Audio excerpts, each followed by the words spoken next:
good times with a blunt to the mouth. We wrapped up on the mic from the end, showing no doubt. Now I'm breaking it down for the fellas with no route. I was there myself, not hoping I'm out. I had the power to shout and speak my conscience with no doubt. My mouth is tasteless but thirsty from the drought. Dry as fuck, but I kept it around like a gat with a strap. From the pen to the pad, I stay around. Now I'm just straight, whatever I'll drop the flavor. My jugglers, rhythm be fire, about to take ya. Messing with the killers for real, don't let them scare ya. 2-0 underground, all up in the layer. Call the NATO.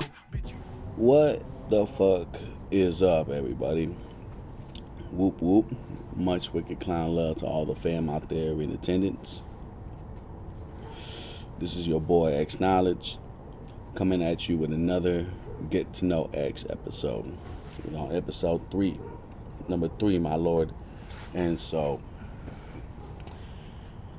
before I start this episode, let me just do some recaps. If you haven't already, I got 2 albums out that I just put out a couple months back.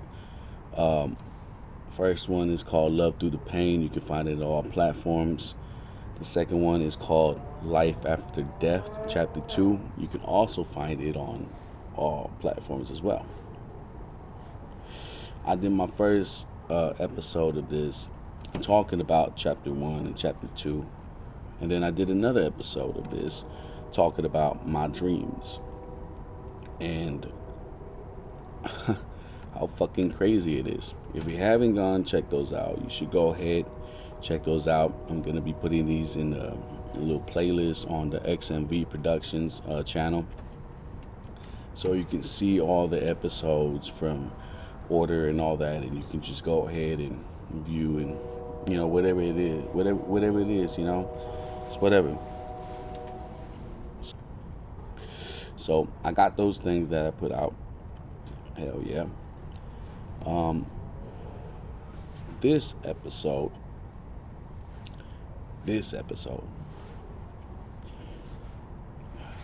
episode is gonna go more into why I make music, why I decided that this is something that is important to me. It's more than just a hobby. It's more than just a career. I mean, I would like for it to be a career, but personally, it's more than all of that. It's more than just shit that I like doing. So, without further ado, this is Get to Know X, episode 3. So let's dive into this shit, guys. So, to start this journey in my whole little musical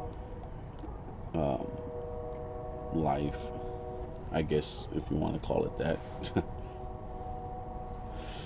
I was about maybe, I want to say like 5. I was young. I was really, really, really young. And so,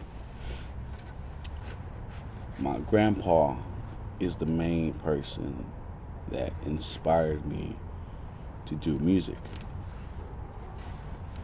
And for those of you who don't know, my grandpa, his name is Toby Torres. He is not only a musician, he's also a producer. He produced for a lot of bands in the Spanish community, and he really mastered that conjunto sound. And if you don't know what that is, conjunto is basically a subgenre of Tejano music. And so, if you're not familiar with Toby Torres, you're probably familiar with there's this one guy that he worked with, and he was very, very well known in the Spanish community. His name is Flaco Jimenez. So him and Flaco Jimenez, they worked together a long time ago. He produced for him over the years and all that. And so I remember being like 5 or something, and we were going over to my grandparents, and my grandpa, he had a house for, you know, the family and all that.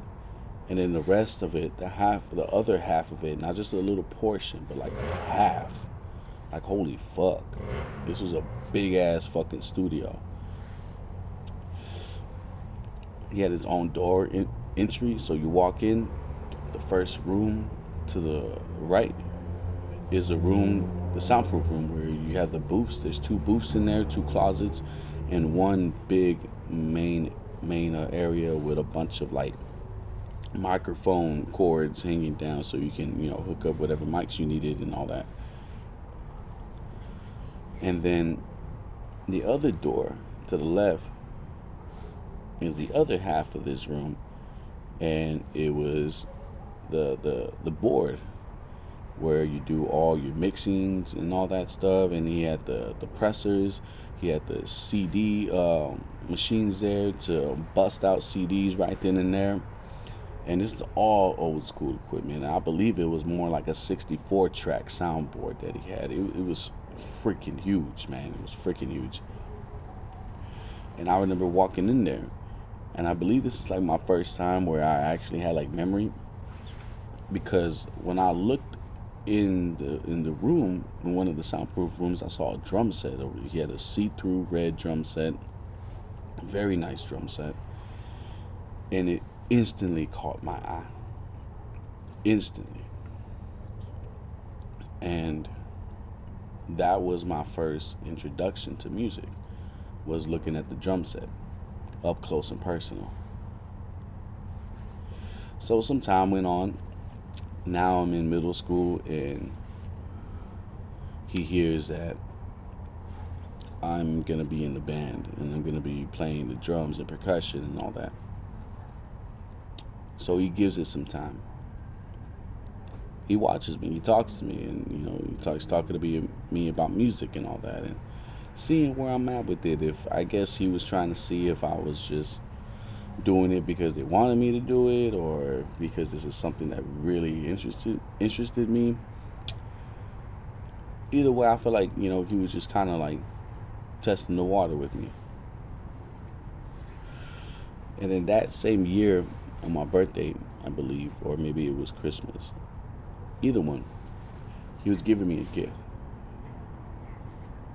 and he got me a basic drum set.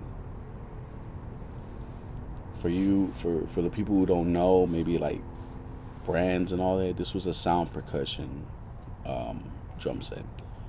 And sound percussion, I mean, they're like the great value, I guess, of music brands and all that. They come out with good shit and everything. It's really affordable and good prices and okay hardware. And it just depends on what you're buying and all that.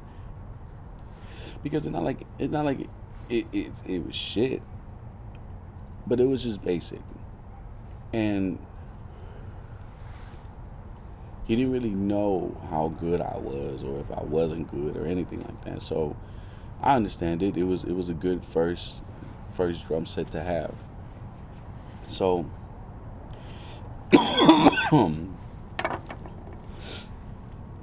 I remember that day, and I remember it forever. Rest in peace, Grandpa.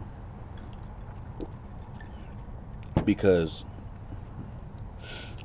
I guess he had told my dad like, "Yo, this is what I'm gonna do" and all that. So bring him. Because my dad was like, "Yeah, we're gonna go," and usually he would go with my mom and all that, but she didn't go with us. So I was like, all right. So we go in the studio, and he shows me the drum set, and I'm like, "Oh, that's cool. I mean, it looks nice. It's nice. You tried it out. You like the way I sounded on it?" And I was like, "Yeah, it's nice." And he was like, "Well, it's yours." And I was like, "What?" He was like, "Yes, it's yours. I got you a drum set." And I was like, I just looked at my dad, and I was like, "What the fuck?" I mean, I didn't say what the fuck, but in my head, I was like, "What the fuck?" And this is what I always remember. My dad told me, like, I don't know if this is word for word, but I know it's similar to this. He basically told me that I should feel lucky because my grandpa didn't even buy his own kids instruments, but yet he felt like he like he like he wanted to do that for me. And I remember, and like I said, I always remember that because it hit me in my heart. I was like, damn, like he must really see something that he didn't even see in his own fucking kids. Either that, or he was just at that age where you just want to spoil the grandkids and all that. I'm not too sure. But so I took that drum set and I ran with it and I practiced and I learned a lot of songs and all that, and then there was a night my great uncle, his brother, had owned a restaurant, and so they just had a painting of my grandpa put up in the restaurant, and so they had him perform. And so we're there. I'm just chilling, I ate and we're watching the show and all that. And in the middle of the show, my grandpa he starts talking on the mic, and he tells me like to come get up on stage with him, and I was like, oh fuck. I was like, what? Mind you, I don't. I mean, I like Tejano music to a certain extent, but not on a musical level.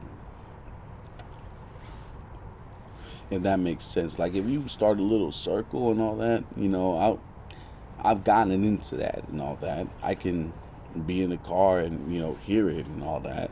I could be at a party and hear it, but I won't sit down in front of a drum set or any other instrument and be like, shit, man, go on like that. It's not my cup of tea. But he wanted me to go up on stage, and I was like, okay, fuck it, let's do it. So he had me on the drum set, and I'm like, fuck, I'm just gonna do a basic beat. I'm just gonna keep the tempo, man. I'm not gonna sauce it up. I'm not gonna fucking, you know, add some flavor to this. I'm just gonna try to keep up. Shit. So we played. He's doing his thing, and his other bandmates are doing their thing, and I'm there just, just do something, every now and then. And I just look for a signal to be like, okay, we're about to wrap this shit up. Um, but that was really cool for me. That was really cool for me. I don't even think any of his kids performed with him, and that was really cool for me. And shortly after that, I guess he was really impressed because he got me another fucking drum set. This time it was it's a nice fucking drum set. I still have it, man. It's not in the best condition as it was when I first got it, but when I first got it, man, it was a pearl drum set. It was like this glittery, glossy looking type red on all the drums. And man, it sounded so fucking good, especially when I started like applying new heads and cymbals and all that. And I uh, I performed with that set a couple times. Um, I practiced on that set, man, countless times. But around this time, I'm like in my middle school or somewhere around there, maybe in those years. So after he gave me that drum set, I was like, damn, man, like he's really interested. And every time, I would see him, we would just talk. We would talk music, we talk shop. He had his little office and everything, and I would always just be there talking to him, and he would be giving me game. He would be giving me game for real. And without that, I would not be able to do. I wouldn't be able to do what I do now. It's rare that you get a chance to be in a studio like that, unless the money's all right and who you working with. We got a team, and official shit. But I was like, but the way I've always been underground. I've always been in the underground scene. I've always been in the independent scene. I've always been like a fucking musical nomad. It didn't matter where I was at. If we had a little space, I could make it work, and we would fucking record some shit. And so I'm glad that he did give me game, because the things that he was telling me about was how you hear things, how you level everything.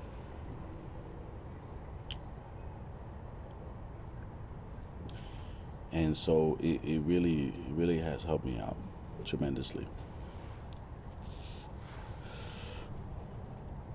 So after he gives me this drum set, I'm just practicing. Along the way, I learned guitars, pianos. I started learning even like trumpet, flute, and stuff, French horns. Like I just really started diving into music. But when I started getting into more of the keyboards and the guitars and bass guitars, um, it was around like my high school years where I felt like, okay, I gotten decently good at this shit, where I performed with other people many times, not just a school band or whatever, but I mean with guitarists and with friends, and we've done different type of music. I've done like blues, rock, alternative rock, some Spanish music and stuff.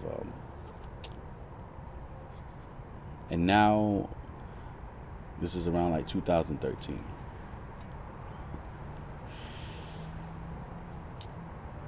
This is where it starts happening, where I start deciding that, you know what, I'm gonna do music. I'm going to, actually invest my life into this. And the whole reason behind it is because my grandpa saw something in me that he didn't see in his own kids. He saw enough in me to want to talk to me, to want to be actively in my life, to want to continuously ask me, how's the music going? What am I doing with it? Where am I taking it?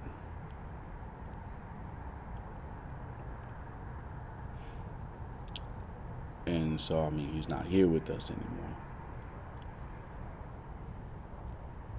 And it sucks because I spent a couple years really just getting my sound down and getting to a comfortable spot and getting to a point where I'm confident. If someone said, hey, bro, meet me here, we're gonna do some tracks tonight. All right, let's do it. I'll be there. I sit there, analyze the shit, write my shit, start getting into recording and all that. Like, I'm confident. Not like back then where I would have been like, ooh, yeah, I'm not really, I don't really know those people there. I don't, I think I want to be by myself. It's just different things, like I let them cloud me and shit. So it's a shame that, he's not here with us to see me at this point, because for a good minute I wanted to show him like this is what I'm doing now with music. It's more than just about sitting in front of the drums. It's more than just about playing something on the guitar, performing. Like I'm recording. I'm doing things just like you, but on a different route. I started doing a lot of hip hop, music, a lot of R&B and all that. I started working with different artists, and I've networked, and I've had, a lot of collaborations that expand from my hometown, and I've done a couple of shows. I just hosted my first show, and so technically now I'm a promoter and everything, and And now that I know like how it works and how to go about that, I'm in talks with somebody else about maybe doing a tour that's in other cities and other states. I got another show February 2nd working with an artist that is very, very up there. I mean, very up there. And when you analyze his music and my music, it's very different. There's similar hip hop aspects to it, but I know me and bro are just we're two different people. But when I sat down, chopped it up with him, he took a liking to me and everything. We hung out, we drank and everything, and he gave me a really good opportunity. And so fuck, man, like I would have loved just to sit down with my grandpa and be like, this is what I'm doing now. A lot of people, it may not be big and all that stuff. It may not be like, whoa, thousands of people's type status at your show. But I mean, like, damn, like, it's shit that I thought that was like really impossible, or that it was never gonna, you know, it was never gonna happen for me or be reality. And so, yeah, he's my grandpa, straight the fuck up. My grandpa is the whole reason why I did music and why I decided to start making, music and actually get down on deciding an artist's name and saying like, yep, okay, this is it. This is what I'm gonna be and everything. This is what I'm gonna do, and this is it. This is gonna be my life, regardless if you know it's 4 people or 4,000 motherfuckers, or even something bigger. People fucking liking my shit. Like it, I'm not doing it, for them. I'm doing it for him. And so he's the reason why I continue to do this. Why I have the strength to go through life and all the hardships and all the fuck ups and everything and the struggles, the headaches and all the shit that that you deal with and the shit that you make hard, and I mean, to go through all of that and still keep up with this, even when a lot of things are against me and everything. And it's just something that I already made a, what's that fucking word,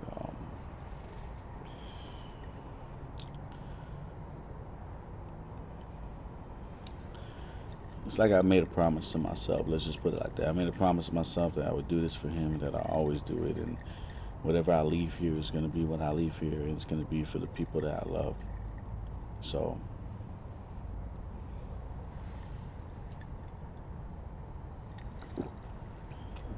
cheers, Grandpa. I'll definitely drink to that.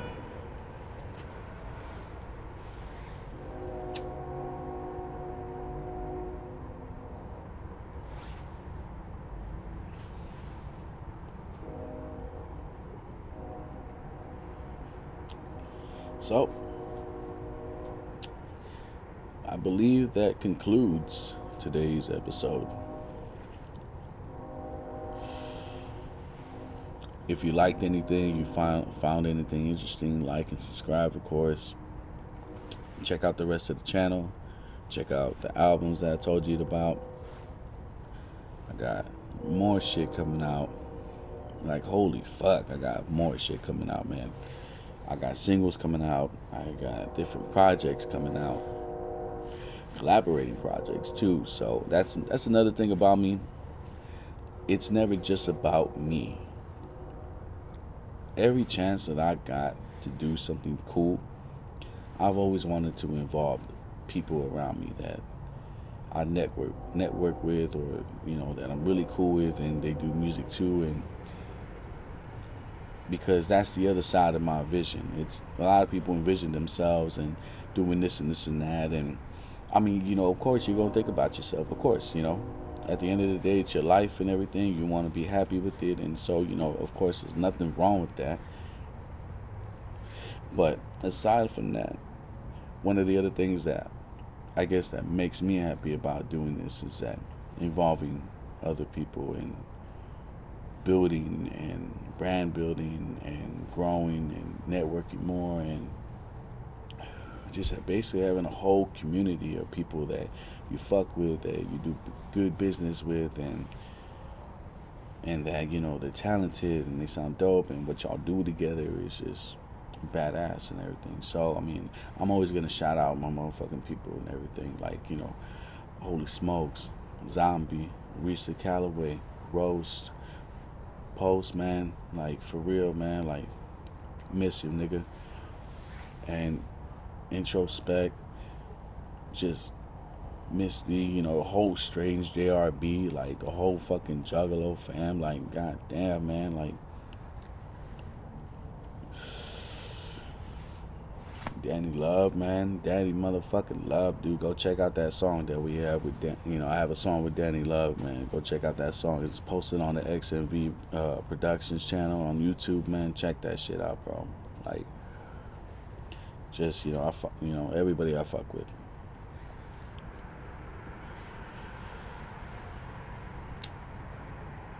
But yeah, man. So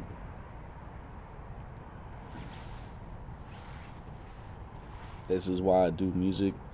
This is why I'm always gonna do music no matter what. And this is why it means so much to me. And I hope that everybody can appreciate that at least, if and respect it. And if you don't like it, whatever. But I do hope that everybody can at least just do that.